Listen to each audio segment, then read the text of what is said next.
And what is up, you guys? Thank you for tuning in. It is your girl Kayla Ashaay, and we are here with our very first episode of 15 Minutes at the Red Dot. Okay, and yo, let me put my headphones in because it's about time.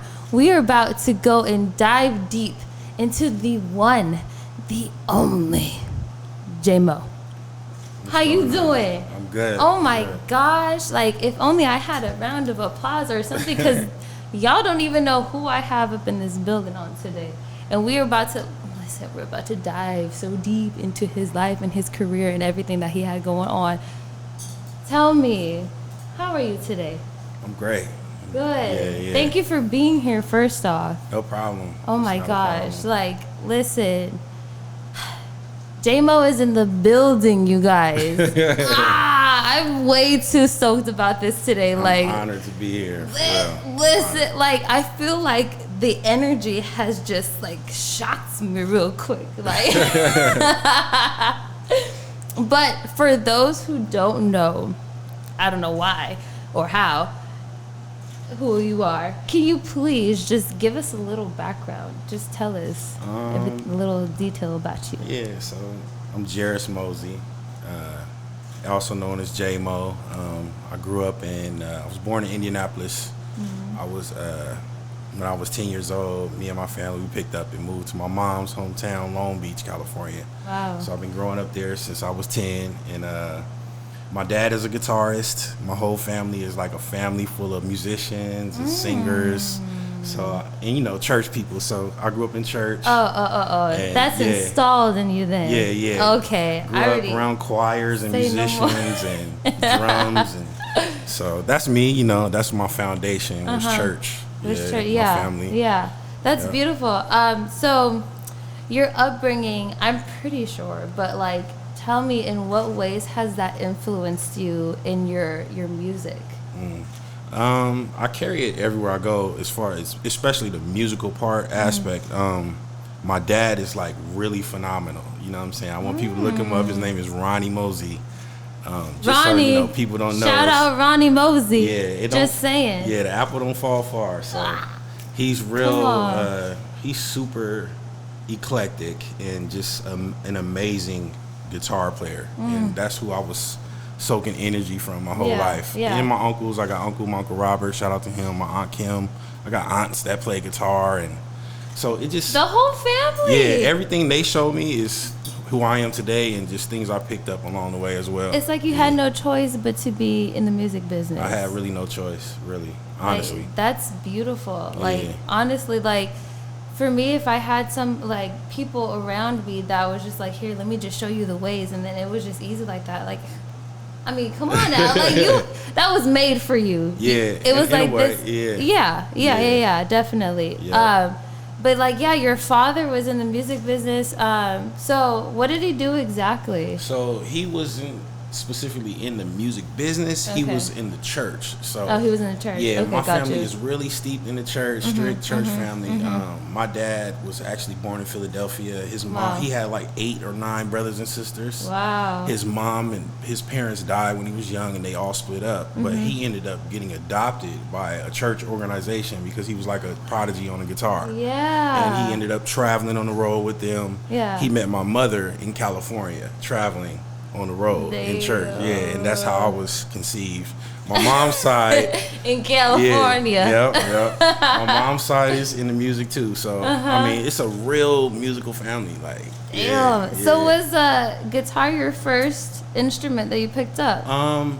It was the one that I really stayed with it. Drums was my first one. It was drums? Yeah, just like every little kid beating on pans and pots and all that. Yeah. That's funny. I tried to somebody was trying to have me play drums at one point in life, and I was just like, I was like, I don't want those drummer arms, so I'm good. I don't need that. I want to be that petite little cute little model. That ain't my stilo. But that's beautiful, man. Your family is heavily into music, and it makes sense that you are who you are today because of what your upbringing is. And speaking on that, like, just every day, like, were you ever at a point tired of just music because it kind of felt like a chore? Because I know you said that you were doing music in church. Like, was that ever like a conflict to you in life? No. The thing is about my family and my dad, I have a video of this somewhere, but he said it on video. He was like, I never want to pressure my son to do music. You know what I'm saying? Okay, so yeah, that's I do the same important. thing with my daughter. She has the same gifts and all that, but I tell her. You brought baby girl today. Yeah. You did. She's such a cutie, you guys. Oh my gosh. I was like, oh. Yeah. It's nothing but a family vibe over here, okay? Like, at 90220. Come on now. Represent. I'm just saying real quick. But, well, yeah, I mean, that's beautiful. I tell her to do the same thing. Like, there's more options than just, what's presented to you. You know what I'm saying? So you can, as long as it's positive, stay positive. There's more things in life that you can do. You know what I mean? So don't just, I'm not trying to be Joe Jackson out here. My dad wasn't ever Joe Jackson to me. So do you bring her to about almost everything that you do? Not everything, but certain things. Because honestly, that kind of has a huge influence. Like, if I were with my dad and I would see like him taking me places, like, of course I'm gonna want to jump into the musical realm. You know what I mean? Like, I feel. I'm just saying. Like, you're gonna have a prodigy on your hands. Period. Whatever she chooses, stay positive, baby girl. I love you. Exactly. Shout out to baby girl. She's a cutie. Okay, so. Who would you say, growing up, was your musical influence? Definitely, like I said, my family. I had another guy that was in the church. His name was Curtis Chambers. He's like a country singer now. He's like one of the only black country singers you can find right now. But you're kidding? Yeah, he's one of my main inspirations for getting out of the church because he was playing with different artists. And, he was on the road. And just doing different things. So that's what made me spark my brain to see, like, I can play outside of the church and still be positive and not, all crazy or whatever. But yeah, that was one of my first. Kurt Chambers, of course, like Jimi Hendrix, people like that, different producers, Pharrell. I love you for Pharrell. Yeah, that's like one of my favorite guys for style. I was just about to say, when you speak Pharrell, I'm like, Yep.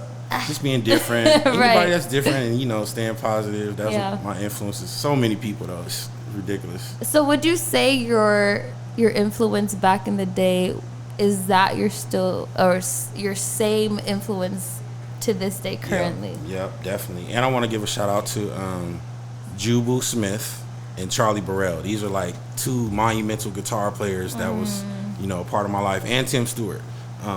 Tim Stewart was actually the guy who introduced me to go audition for Prince when I was 17. I ended up getting that. So glad that you brought that up. Yep. Listen, y'all need to do your homework. This man has worked with the greatest legend, I feel like, of all time, Prince, at the age of 17. Listen, what?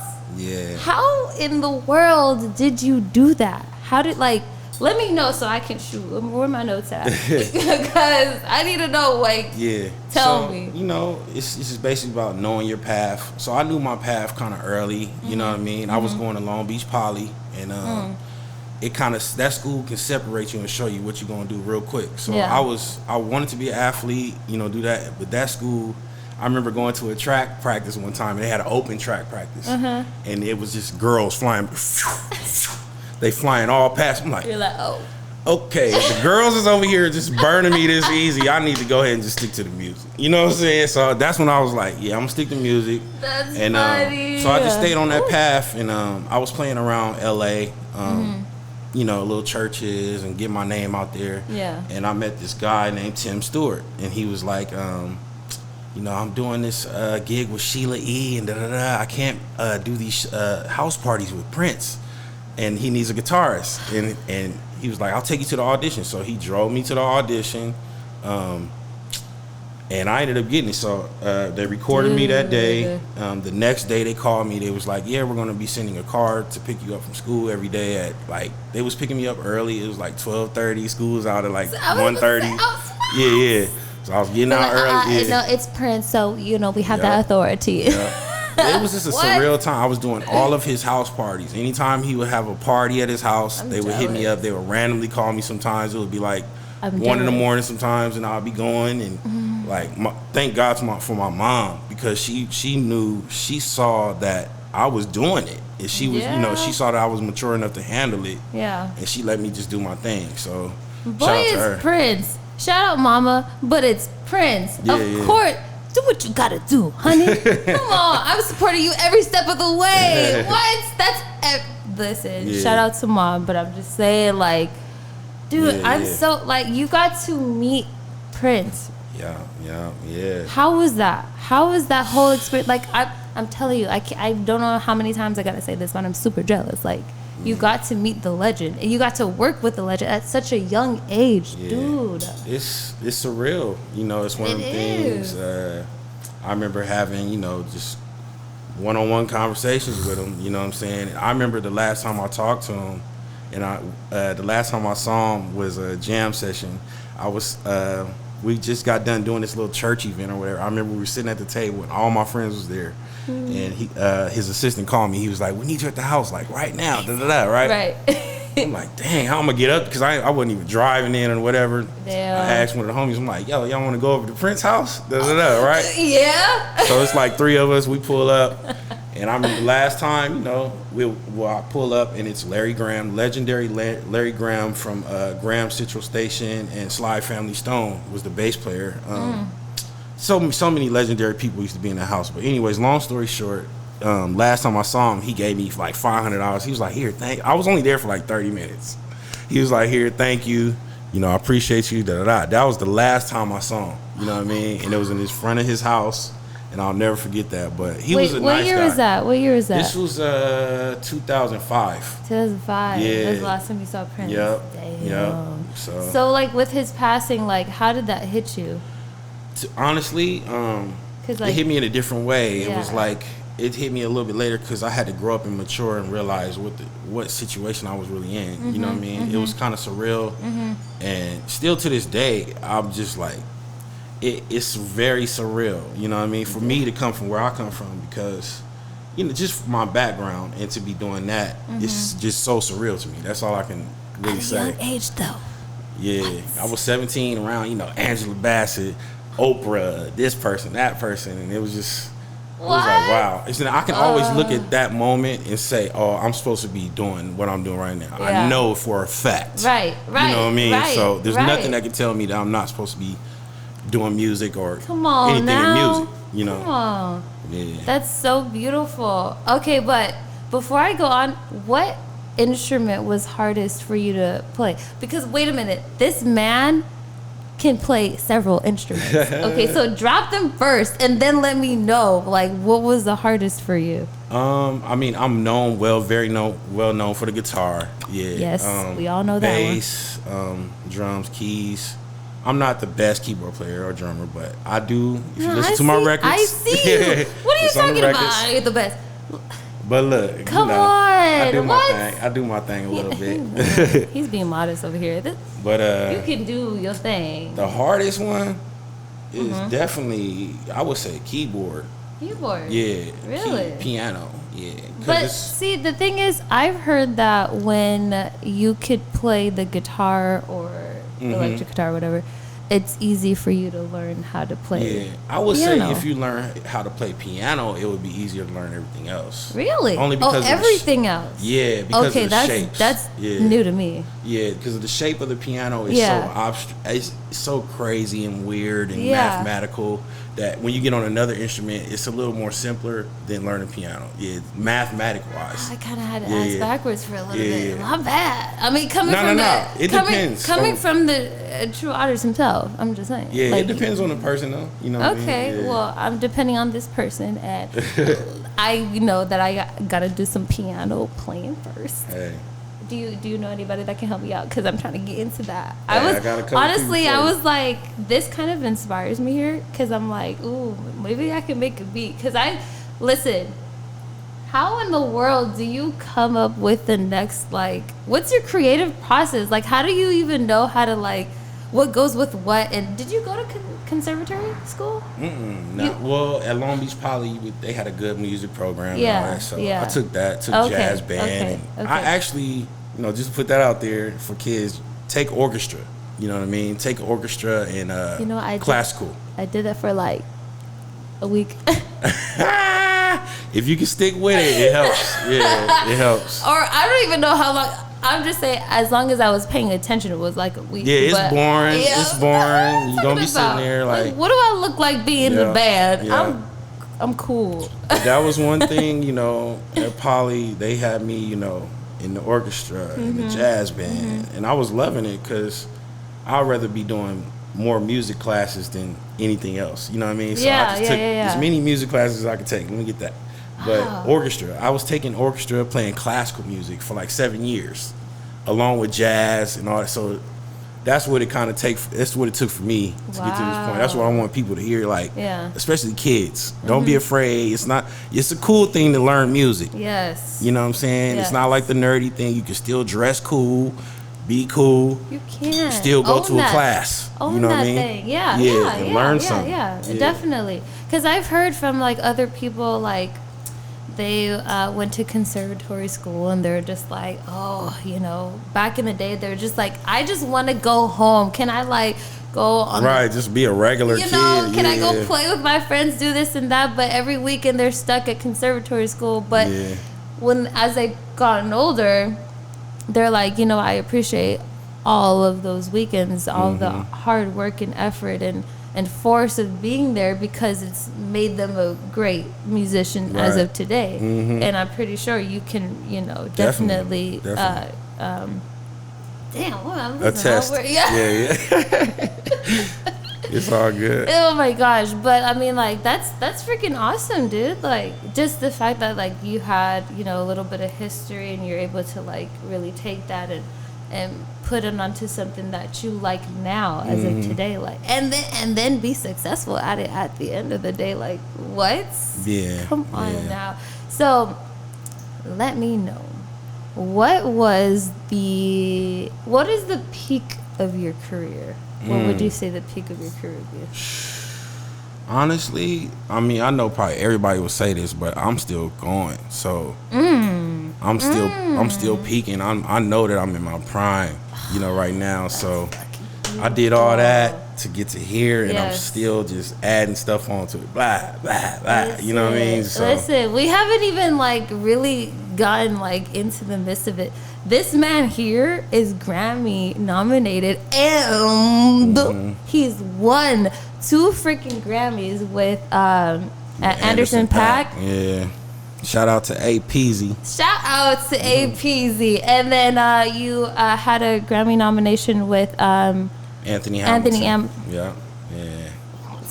Got nothing but names to drop. I'm like, damn, who am I to be in the room next to this man? You're somebody. You're doing it.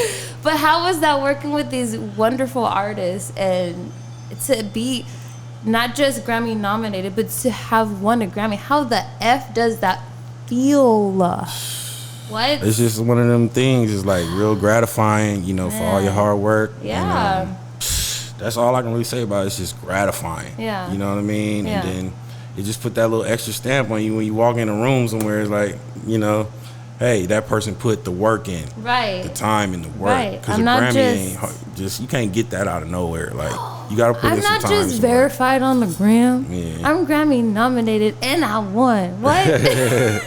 That's crazy. Yeah, it's a blessing. Yeah, definitely. But you definitely do you do producer work. You write music for artists. I know that you wrote for Nicki Minaj. How was it working with the queen of rap? It was crazy. I never worked in the studio with her. It was crazy. I used to play guitar for her back in the days, like 2011, 2012. I was playing for her for like 3-4 months. But then fast forward, I met a producer in Atlanta randomly in the studio, and we vibed. I was like, man, I'm gonna give you some guitar samples. So I gave him a gang of loops, and then, you know, a couple months later, he hit me up. He was like, man, we got a song with Nicki Minaj. You know what I'm saying? He was like, it's not out yet, but he hit me like 3 or 4 months later after that, and he was like, hey man, what's your publishing info? What's your I'm like, oh shoot, we got one. Like, you know, so that was just based off of me meeting somebody with good energy. Yeah. And I was like, here, man, you know, he didn't have any credits that I knew of or anything. I was just vibing off of him with good vibes. I'm like, wow, yo, he got some good energy. Yeah. I'm like, here, man, take these, put some drums to it, see what you can do with them. You know what I'm saying? So, and we ended up getting that and a few more too. Yeah, I mean, like, that's just the least of the end of the list. Like, you have so many people that you've worked with. It's just crazy. Like, shout out to Jay Reed. I forgot to say your name, brother. Come on, do you have a whole?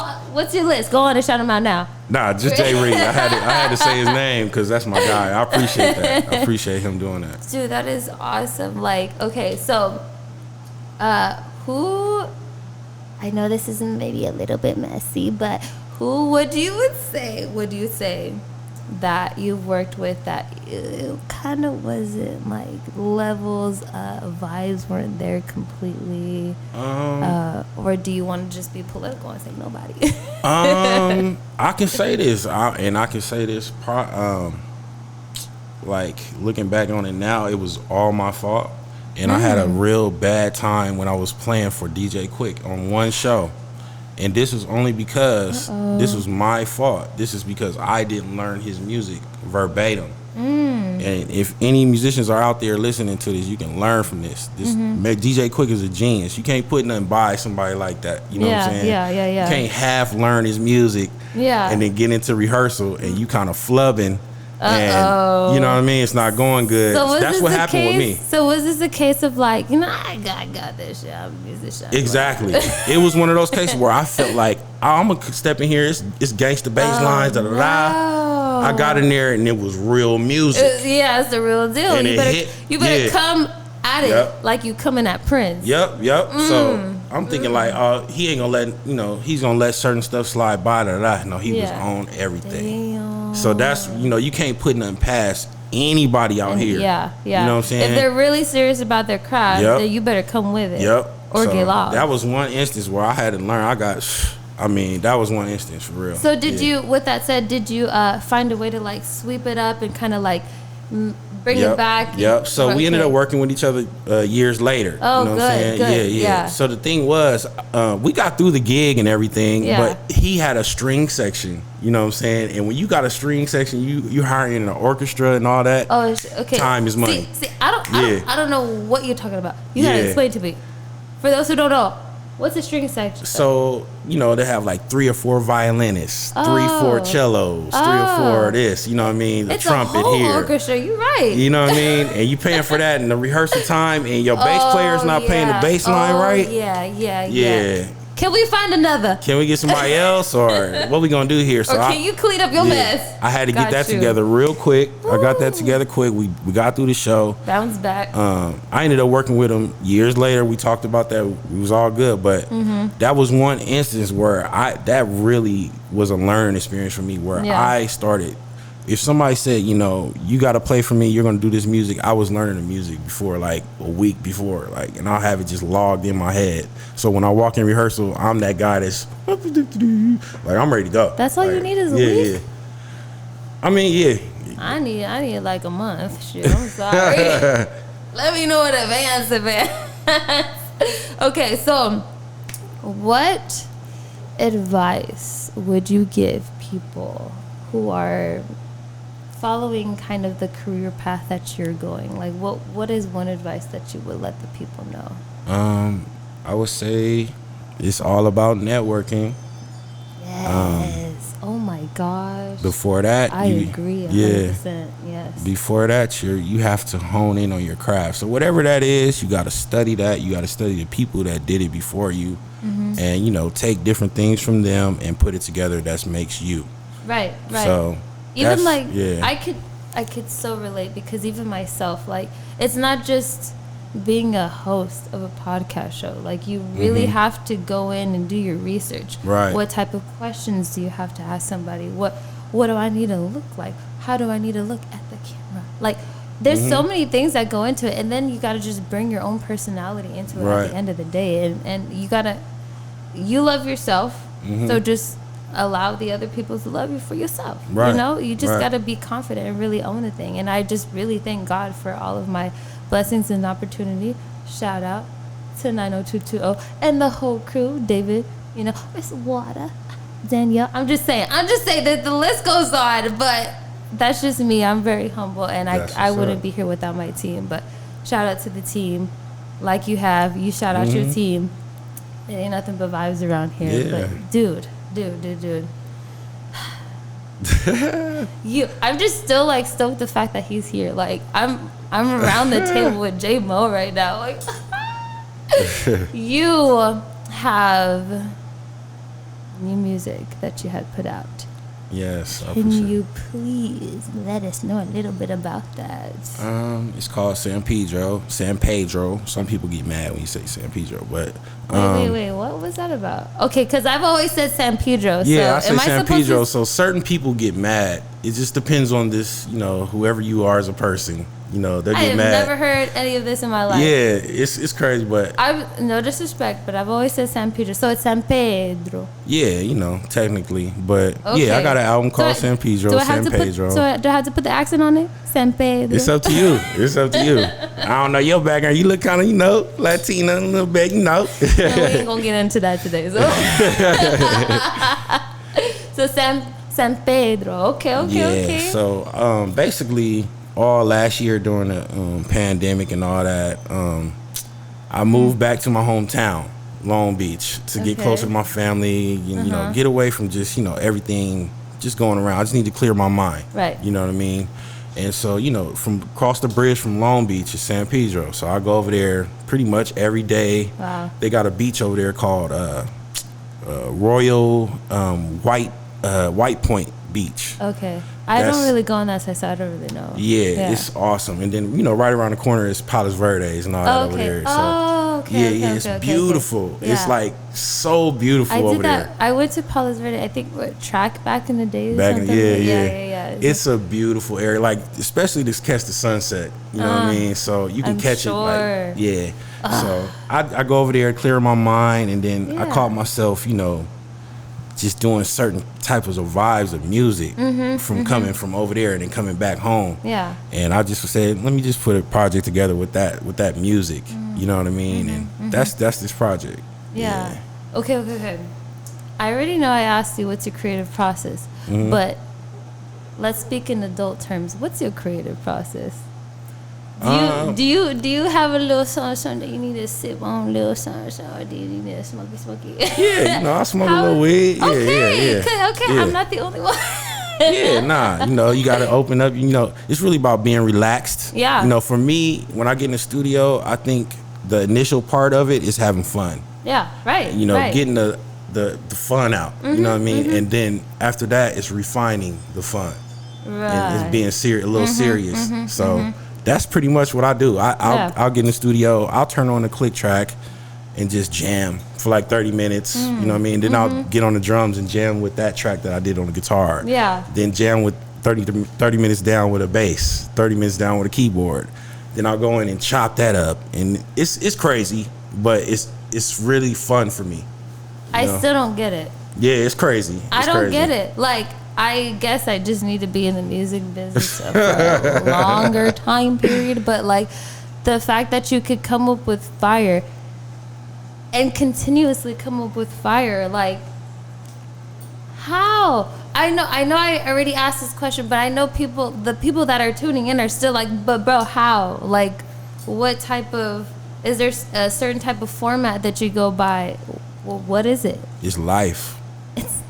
He's being so vague. I'm being honest with you. It's living life and seeing what's around you. And see, for me, I don't create like most people. I create with topics. So if I saw something happen today, like I heard it was a shooting at one of my friends' house today, I'll make something based off of that vibe. Yeah. You know what I mean? And that'll be my attention. Like, you get something dark from that. Yeah, I get something dark from it. Right. You know what I mean? I get So if I'm in life and something happens and I'm real happy that day, all my music is finna be happy, and I'm just where's Santa Claus? But like I said, it's about having fun. A lot of people go into it and they're like, "Oh, I gotta make a hit like right now," and it's not going to happen. Right, most of the time. Do you feel like most of the music that you create are going to be hits? No, really, not at all. Not at all. Yeah. But then they eventually become hits. And you get Grammy nominated. I ain't win Grammy awards. And because that has to do with the people that I'm working with as well. They know how to pick out what